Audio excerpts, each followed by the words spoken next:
Ben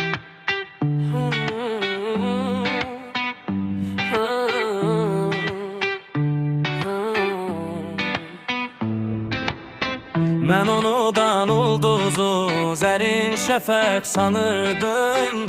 Kimə inanmasam da bir ona inanırdım.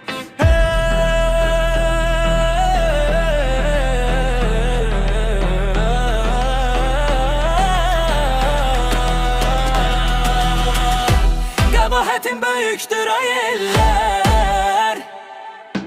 Dünən axşam çağım. Qəbaətim böyükdür ay eller.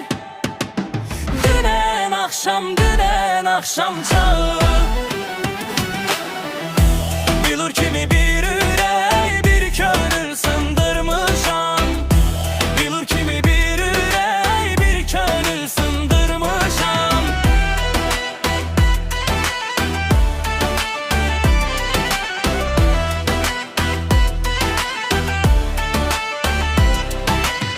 O bir qaranquş kimi qəlbimdə yuva qurdu.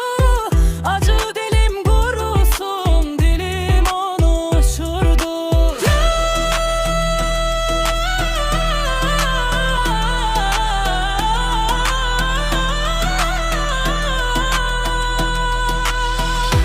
Qəbaətim böyükdür ay eller.